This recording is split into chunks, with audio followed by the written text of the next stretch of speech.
Good morning everyone. Welcome to WITS Connect. So coming to the advantages of negative feedback. First one is reduction in distortion. If there is a distortion in the feedback will be by using negative feedback the distortion will be reduced. Next, reduces the noise. And next, stability in gain. If there is the gain is if it is not stable, the gain will be stable by using the negative feedback. Next, increased bandwidth.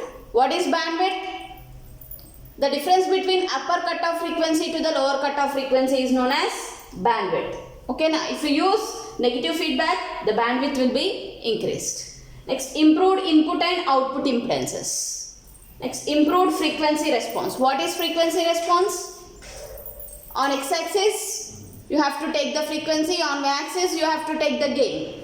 The curve between frequency and gain of an amplifier is known as frequency response. So by using negative feedback, it will improve the frequency response. Next, increases circuit stability. Circuit ni stable ga unchadaniki kuda use cheyochu. These are the advantages of negative feedback. Coming to the comparison between negative and positive feedback. So here it is negative feedback, positive feedback. What is negative feedback? The input signal and feedback signal is in out of phase. So then it is known as negative feedback. Coming to the positive feedback, the input signal and feedback signal is in same phase. So then it is known as positive feedback. Coming to the second comparison, negative feedback is also known as regenerative feedback. Regenerative feedback. Positive feedback is also known as regenerative feedback. So here gain with feedback, it is equal to A by 1 plus A beta. So this is the expression for gain with feedback.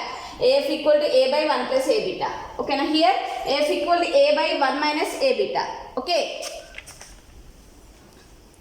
So coming to the next comparison, gain with feedback is always less than gain without feedback. So with negative feedback, modulus of gain with feedback always less than gain. Here it is always greater than with A. Next, these negative feedback amplifiers are used in amplifiers. These positive feedback amplifiers are used in oscillators. So, negative feedback increases the bandwidth, positive feedback reduces the bandwidth. Next, negative feedback decreases the noise, positive feedback increases the distortion and noise. Next, in negative feedback the circuit is stable. Here, in positive feedback the loop gain is equal to the gain and feedback factor. So here the loop gain is equal to gain and feedback factor A beta. A into beta. Loop gain equal to A into beta. So these are the comparison between negative and positive feedbacks. So coming to the types of negative feedback amplifiers, there are basically 4 types of negative feedback amplifiers. Voltage series feedback amplifier, voltage shunt feedback amplifier, current series feedback amplifier and current shunt feedback amplifier.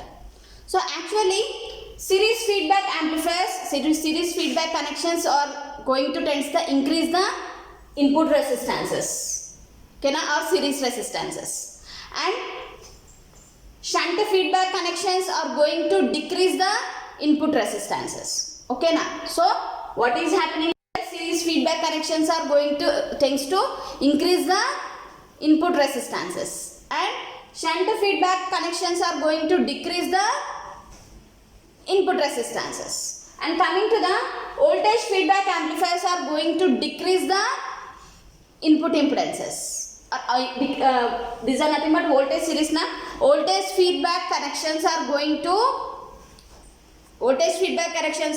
to decrease the output impedances. Voltage series feedback connections are going to decrease the output impedances, while shunt feedback connections are nothing but current series feedback connections are going to increase the input impedances. So actually what is happening, typically higher input impedances and lower output impedance are desirable in all applications.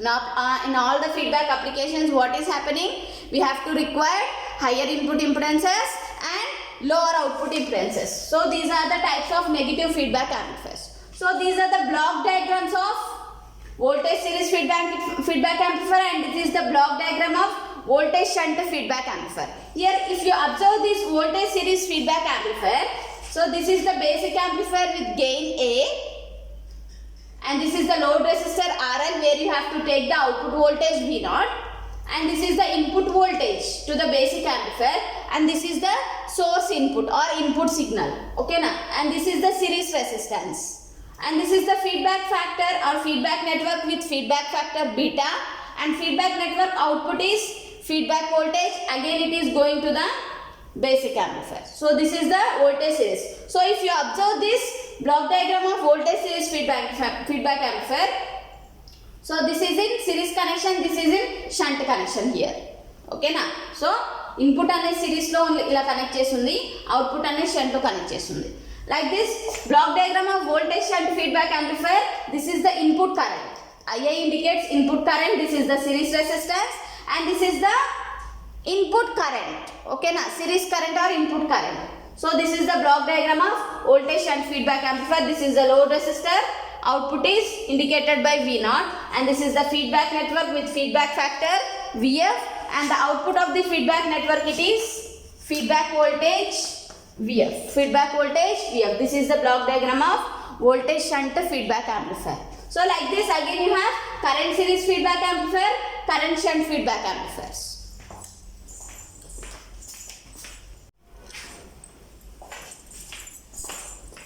So these two are the block diagrams of current series feedback amplifier and current shunt feedback amplifier. These are the two block diagrams of current series feedback amplifier, current shunt feedback amplifier. Coming to the current series feedback amplifier, here the input and output are connected in series with respect to the feedback network amplifier. This is the input voltage to the basic amplifier, and this is the output current. Okay now, this is the output current. It is indicated by I0. It is going through the load resistor RL.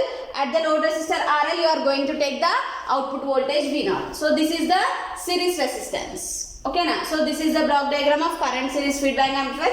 Coming to the current shunt feedback amplifier, so this is the output current I0 equal to load current that is going through the load resistor RL. If you observe this figure, current input is connected like this, output is connected like this. Okay now, so this is the block diagram of the current shunt feedback amplifier. Next topic, effects of negative voltage feedback on gain, bandwidth, input and output impedances. So coming to the gain, so the gain stability. So actually what is happening, an important advantage of negative voltage feedback is that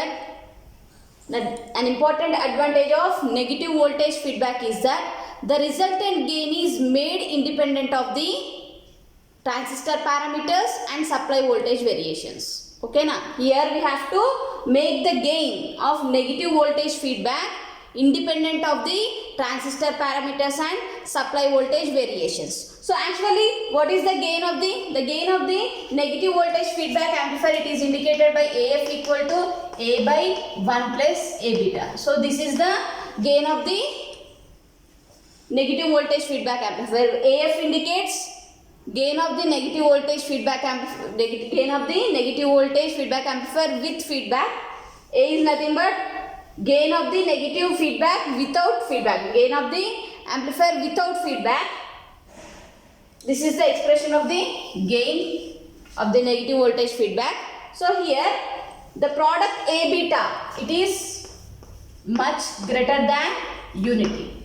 Here the product A beta is much greater than unity. So in this relation, if you neglect the term A beta compared to 1, so you will get here AF equal to A by A beta.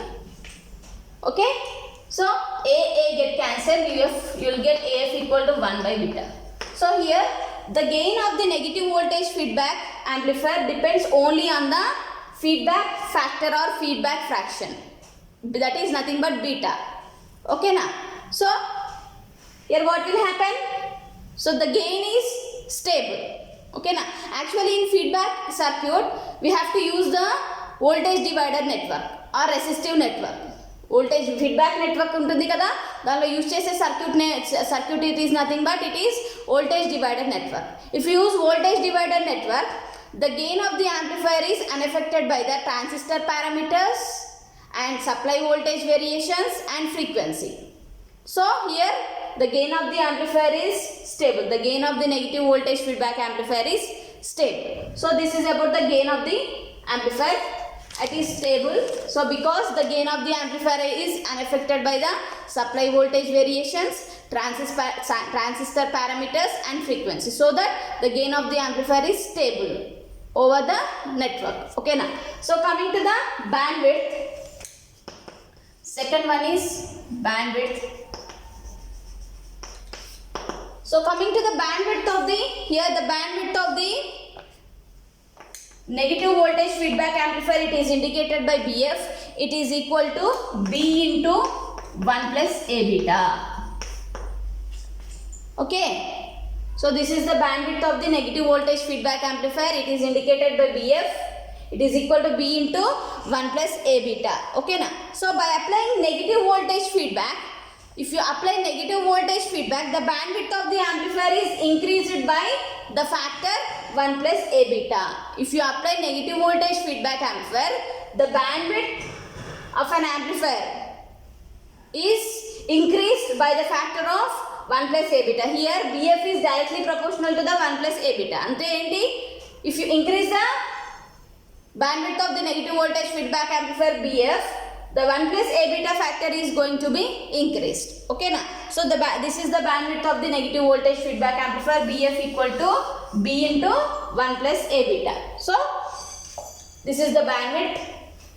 Coming to the next one, increases input impedance and decreases output impedance. This is also one of the effect of negative feedback on input impedance and output impedance. So if you apply negative voltage feedback, it increases the input impedance and decreases the output impedance. So the input impedance of the negative voltage feedback amplifier, it is indicated by, this is the input impedance of the negative voltage feedback amplifier, ZIF, input impedance with feedback. Okay, it is indicated by ZIF equal to Z into 1 plus A beta. So here ZIF is directly proportional to the 1 plus A beta, means the input impedance of the negative voltage feedback amplifier is increased by the factor of 1 plus A beta. So here the product of A beta is much greater than 1. Okay, so this is nothing but the input impedance is going to be increased.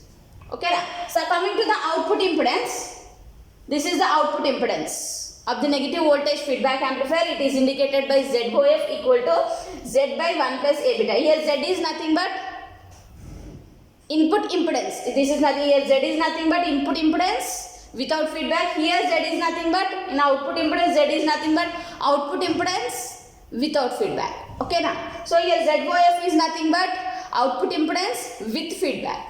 Okay now, so if you apply negative voltage feedback amplifier, the output impedance with feedback is equal to Z by 1 plus A beta. So here the output impedance of the negative voltage feedback amplifier is going to be decreased by the factor of 1 plus A beta. So by this, because of the increased input impedance and decreases output impedance in negative voltage feedback amplifier, this concept is used in amplifiers and practical as an impedance matching lo use chestar. Impedance matching is nothing but always in the input stage the input impedance is very high, output impedance is low. So this is nothing but impedance matching. Okay now, so this is the effects of negative feedback on gain, bandwidth, input and output impedances. Okay.